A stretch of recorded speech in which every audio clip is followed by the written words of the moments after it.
R Balakrishna Pillai ഇപ്പോൾ മാധ്യമങ്ങളെ കാണുകയാണ് തത്സമയം. ഗവൺമെൻറ്റാണ് പിണറായി വിജയൻ്റെ ഗവൺമെൻറ് എന്ന് ഞങ്ങൾക്ക് ബോധ്യമുണ്ട്. അതിനകത്ത് അപകടകാരികൾ ഉണ്ടാവും. അതിനകത്ത് ലക്ഷക്കണക്കിന് കോടിക്കണക്കിന് അംഗങ്ങൾ കാണും. അവരെല്ലാവരെയും നിലയ്ക്ക് നിർത്താനൊന്നും പറ്റില്ല. പിടിച്ചാൽ അവർക്ക് ഗുണകരമായതൊന്നും ഗവൺമെൻറ് രാഷ്ട്രീയമായി ചെയ്തു കൊടുക്കാതിരിക്കുക എന്നുള്ളത് മാത്രമേ ഗവൺമെൻറ് ചെയ്യാൻ കഴിയൂ. അങ്ങനെ ചെയ്തതായിട്ട് യാതൊരു രേഖയുമില്ല. ഏത് പാർട്ടിയിൽപ്പെട്ടവരും അനാവശ്യം കാണിച്ചാൽ അത് കക്ഷി രാഷ്ട്രീയമില്ലാതെ കൈകാര്യം ചെയ്യുന്ന ഒരു നിലപാടാണ് ഗവൺമെൻറ്റും പോലീസും സ്വീകരിച്ചിരിക്കുന്നത്.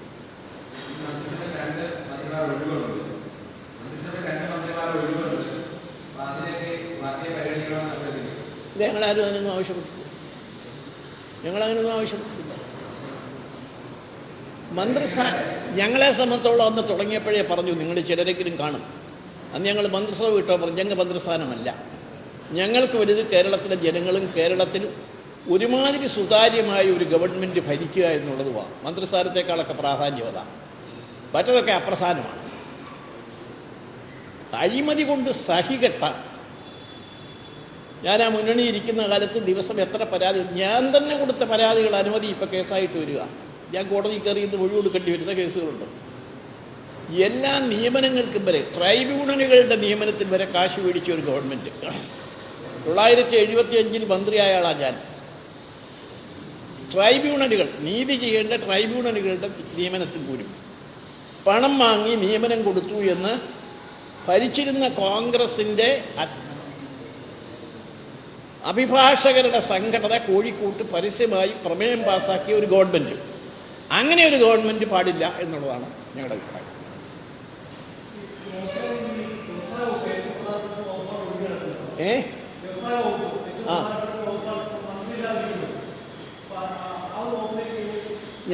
ഞാൻ മന്ത്രിയാകുമ്പോൾ കേരളത്തിൽ 11 മന്ത്രിമാരേ ഉള്ളൂ.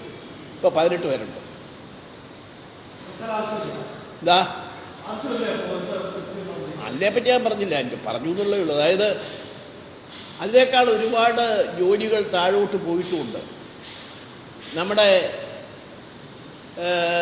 പഞ്ചായത്തുകളും മുനിസിപ്പാലിറ്റികളും ജില്ലാ കൗൺസിലുകളും നമ്മൾ ചിലവാക്കുന്ന പണത്തിൻ്റെ നല്ലൊരു ശംശവും ചിലവാക്കാനും അതിൻ്റെ അഡ്മിനിസ്ട്രേറ്റീവ് സാങ്ഷൻ കൊടുക്കാനും ടെക്നിക്കൽ സാങ്ഷൻ കൊടുക്കാനും ഒക്കെ പ്രാദേശിക സ്വയംഭരണ സ്ഥാപനങ്ങൾക്കാണ് അവകാശം.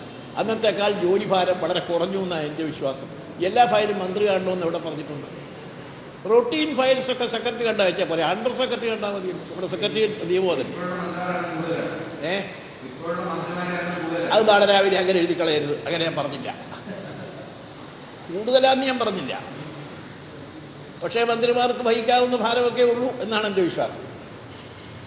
ഞാൻ കൂടുതലാന്ന് പറഞ്ഞു നാളെ എഴുതരുത്, അങ്ങനെ പറഞ്ഞില്ല. അത് നിങ്ങൾ പറഞ്ഞതാണ്. ഞാൻ പറഞ്ഞത് മന്ത്രിമാർക്ക് അത്ര അധിക ഭാരമൊന്നും വരുന്നില്ല,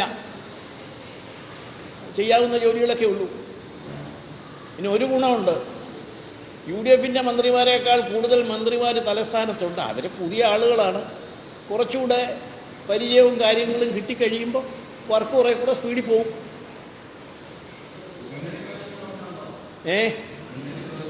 മുന്നണി അല്ല, അത് മുന്നണി തീരുമാനിക്കട്ടെ. അത് മുന്നണി തീരുമാനിക്കട്ടെ. അത് മുന്നണി തീരുമാനിക്കും. എന്നാലും അതൊരു ഒരു ഒരു ഒരു വലിയ അത്ര വലിയ പ്രാധാന്യമുള്ള കാര്യമായിട്ട് ഞാൻ കാണുന്നില്ല. മുന്നണി തീരുമാനിക്കട്ടെ. മുന്നണിയിൽ നിന്ന് ഞങ്ങളെ അകറ്റി നിർത്തേണ്ട കാര്യങ്ങളൊന്നും ഇതുവരെ ഇല്ല, ഉണ്ടെന്നാരും പറഞ്ഞതുമില്ല. വരട്ടെ.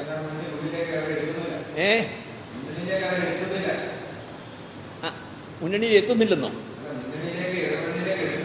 അതറിയില്ല, എനിക്കറിയില്ല. ഞങ്ങളെ അറിയിച്ചിട്ടില്ല. നിങ്ങളാർക്കെങ്കിലും അറിയാതെ എടുക്കുന്നില്ലയോ എന്ന് എനിക്കറിയത്തില്ലെന്ന്. ഇതുവരെ എടുത്തില്ലെന്നുള്ളത് നിങ്ങൾക്ക് അറിഞ്ഞൂടെ? എനിക്കറിയാം. അതൊക്കെ അപ്രധാനമായ കാര്യമാണ്. ഇല്ല, ആവശ്യപ്പെട്ടിട്ടില്ല. ഇതുവരെ ആവശ്യപ്പെട്ടതായിട്ട് ആരെങ്കിലും പറഞ്ഞു കേട്ടിട്ടുണ്ടോ? ഞങ്ങൾ പറഞ്ഞിട്ടുണ്ടോ? അവർ പറഞ്ഞിട്ടുണ്ടോ? മന്ത്രിമാരെ എടുത്ത ആദ്യത്തെ പത്രസമ്മേളനത്തിൽ തന്നെ ഞാൻ പറഞ്ഞു ഞങ്ങൾക്ക് താല്പര്യമില്ല, ഞങ്ങൾ ചോദിച്ചിട്ടില്ല ഇത് പറഞ്ഞല്ലോ.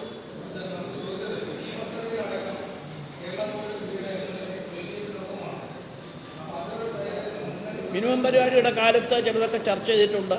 ഇപ്പോഴും അത്യാവശ്യ കാര്യങ്ങൾ വിളിച്ചു ചോദിക്കേണ്ട കാര്യങ്ങളൊക്കെ പലരും വിളിച്ചു ചോദിക്കുന്നുണ്ട്, അതിന് മറുപടി പറയുന്നുണ്ട്. പിന്നെ അതിൻ്റെ ഒരു പ്രവർത്തനത്തിൽ നമ്മളെയൊക്കെ സഹകരിപ്പിക്കുന്നുണ്ട്, കുഴപ്പമില്ല.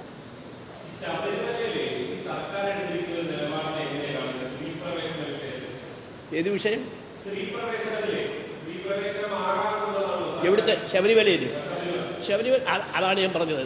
മുന്നണിയുടെ പിന്നെ മിനിമം പരിപാടിയിലൊന്നുമില്ല. ഗവൺമെൻറ് എടുത്തിരിക്കുന്ന നയം ഏതായാലും കോടതിയിരിക്കുന്ന ഒരു കേസിനെ പറ്റി വളരെ നമ്മൾ വിമർശിക്കുന്നത് ശരിയല്ല ഒരു കാലം. പക്ഷേ വ്യക്തിപരമായി ഞങ്ങളുടെ പാർട്ടിയുടെ അഭിപ്രായം, ഒരു സമുദായത്തിൻ്റെയും